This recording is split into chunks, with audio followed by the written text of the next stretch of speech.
Hi, I'm Niall, and this is NZCS Tactical Gaming's narrated version of Season 1. When do we go from here? Our characters ended up back at McLennan's pub. And on this specific night, after the dancers left, the locals in the neighborhood showed up. Mama Panda, Wanda from Wanda's Cupcakes. Just for the record, Wanda's Cupcakes was a cupcake catering business and escort agency. I mean, you may as well get something sweet.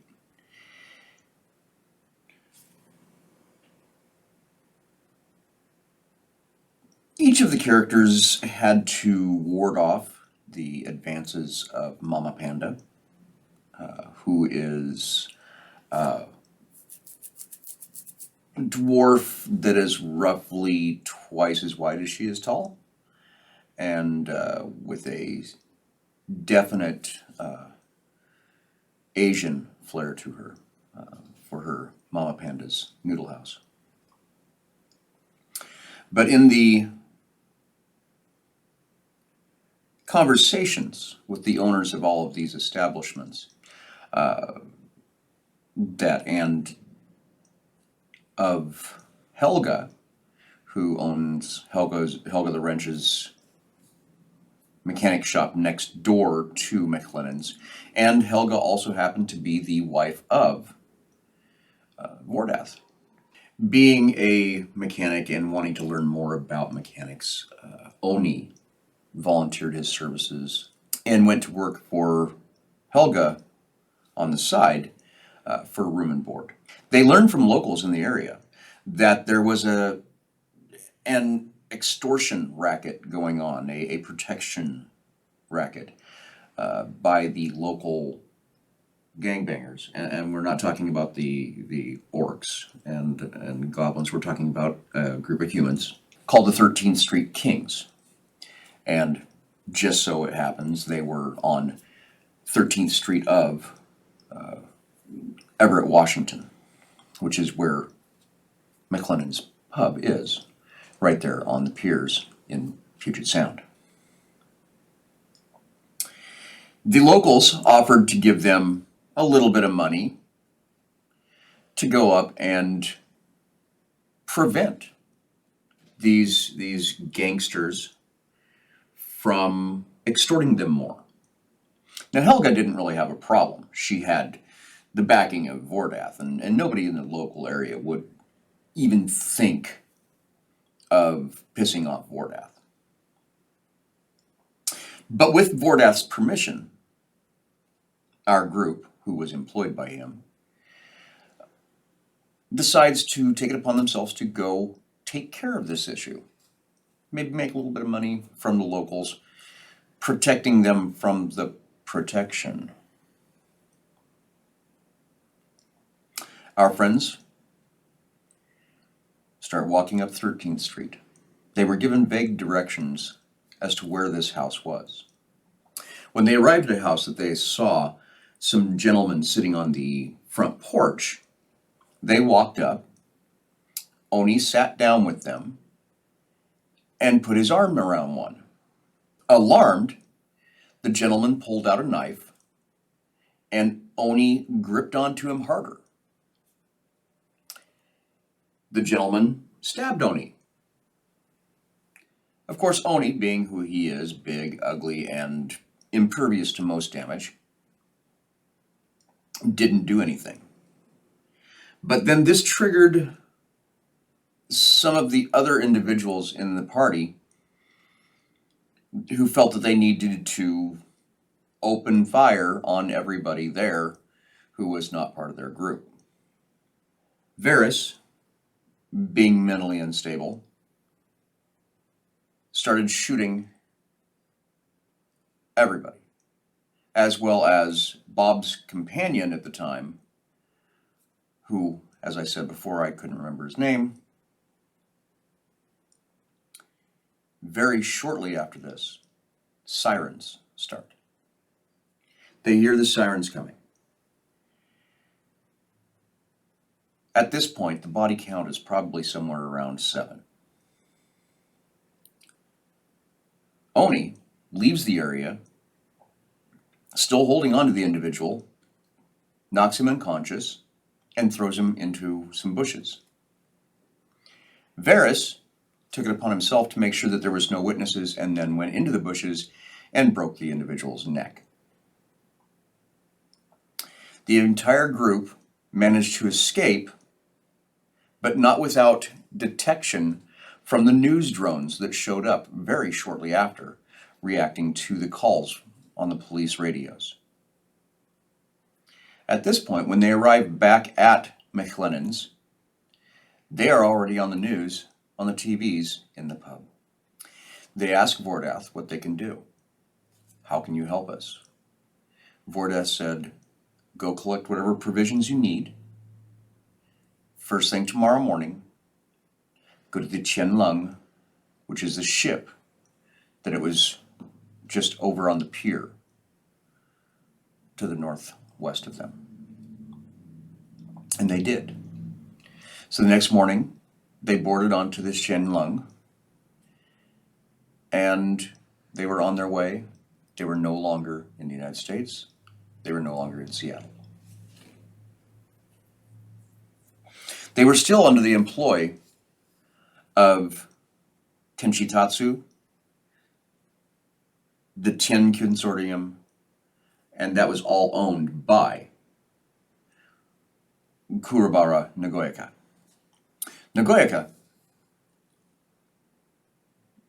was very kind to them and allowed them, for some odd reason, at a very low level, and not really working for him very long, to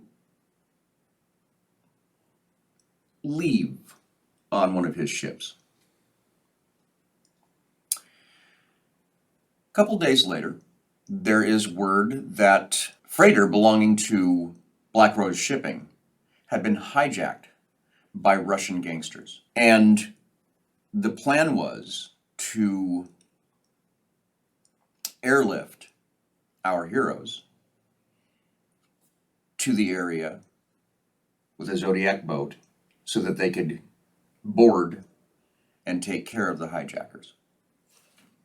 And by take care of, I mean kill, capture. They got on the ship, and the bloodbath ensued. There were no survivors save one, the leader of the hijackers, a woman.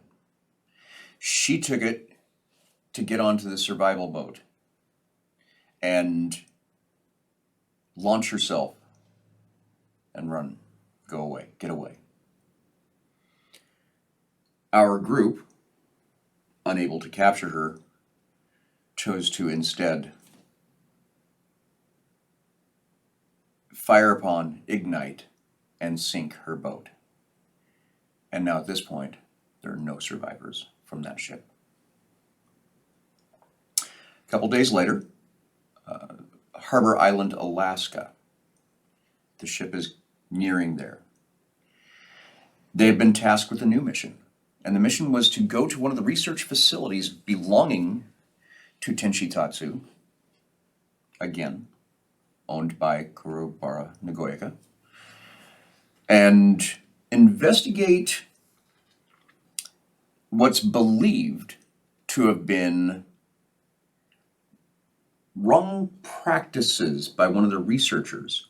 They believe that they were researching on the local homeless population. And the research that they were conducting was, or what they believed he was conducting, was changing humans into metahumans, triggering it to try to reveal what the awakening, what in the awakening awakened certain genes in people to change them into the different meta races. When they arrived, they managed to get to the local village, which was around the harbor at Harbor Island. directly to the south of where the pier for Harbor Island was, and stayed there. Met a young lady by the name of Corvid. Corvid then joined our group of travelers and assisted them thereout. She was going with them. When our group completed their mission of gathering information on this shady researcher, they turned the information in, and then were asked from that point if they would like to take a tour of the facility on the other side. What they didn't realize is that the homeless camp outside the service entrance to this research facility was in no way a representation of the vast size of this entire facility under the mountain, as well as the community that lived on the other side of the mountain on Harbor Island, Alaska.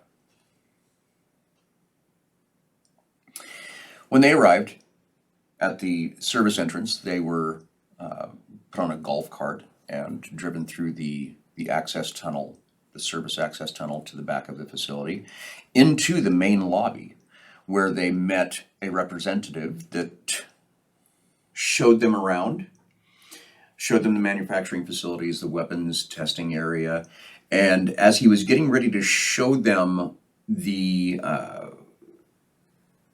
magical research section, he needed to go take care of some other things, and he told them that they could just go ahead and do what they wished, and he would catch back up with them. When they walked into one of the areas of the magical research section of the facility, they witnessed a large room with runes and symbols all painted on the floor. And there were magic users standing around these symbols on the floor, and they were casting a spell. And when they did, someone appeared right in the middle. And then they went on break. And as they were on break, they were sitting there discussing and trying to investigate what was going on with this stuff. The room lit up. The symbols on the floor started to glow and spin. And when all of them stopped spinning into their specific places that the runes needed to be, in the center of this facility, this room, appeared a person in armor. And this armor exuded darkness. And this would be the very first time that they were able to see Ezerhaudin. As this individual walked for the exit, Varus, feeling a strange pull towards him, stepped in front of him to stop him. And as he did,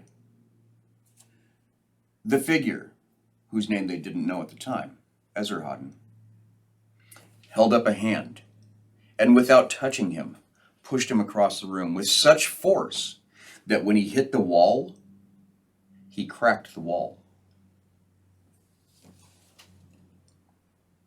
They ran to follow him out of the room. When they did, they saw something strange. Nadia was there, the wife of the son of Kurabara Nagoya. She did not stand in his way, though. She saw him, and then she moved around him. He paid her little mind. But as she came around behind him, before him appeared Nagoya, Kurabara Nagoya. They had an exchange, a verbal exchange. And shortly after this, Nagoya waves his hands. Varus, Nagoya, turns and walks out of the room, turns and walks out of the corridor. Varus and our group follow him. When they get to the lobby, where the giant Tianlong, or Tenshitatsu, the celestial dragon statue was, they stand next to it and approach Nagoya and ask him what happened, what just happened. And Nagoya communicated to them that they've now just entered the phase of their life that's going to be the beginning of a great saga. Because of the touch from Ezerhaudin, which we know was not actually a touch, but a curse. A curse was placed on Varus. And now, on Varus's chest, were symbols much similar to those that were on the floor where he was teleported into.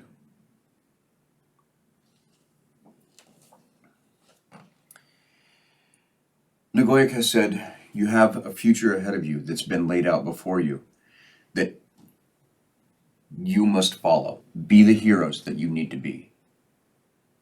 And he left. The corporate helicopter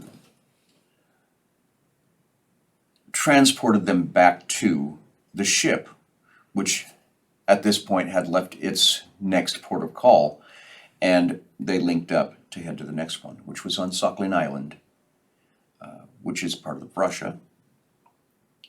When they arrived at Sakhalin Island, the family of the Russians who took over the freighter were there to greet them. There was a firefight, and the ship chose not to dock at that time and continue on to the last port of call for our heroes, Tokyo, Japan. Upon arrival in Tokyo, they were instructed to go to a temple. When they arrived at this temple, they were to meet a monk who was there waiting for them. When they walked into the temple, our entire group walked into the temple, the monk, uncharacteristically as to what they expected was going on, walked out quite excited to meet his heroes. And he explained to them, he says, when I was a kid, you guys were like the thing. We just loved hearing stories about you. You guys are great. And he reaches into a pouch in his robes, and he pulls out a paisa. For those of you who know history, a paisa was used during the Mongol period, the Khanates, as a pass. The person was then a representative of the emperor, and they should be treated by any member of the empire as if it was the emperor. So they had a paisa, which is a pass to go through anywhere in the empire that they desired. Didn't quite get why. What empire? Okay. But as soon as he held it up to them, Varus couldn't grab it because it flew at him and embedded into the opposite side of his chest to where the new marks were that had appeared as the touch of the curse of Ezerhaudin.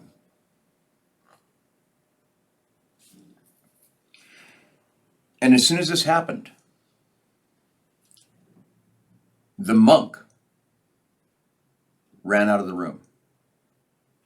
The floor lit up in this temple with the runes like they saw before, the symbols glowing, turning, stopping in specific positions, and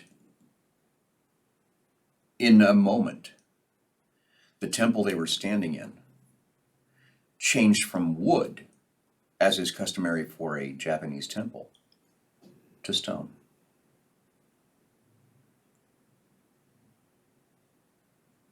watch for the next episode.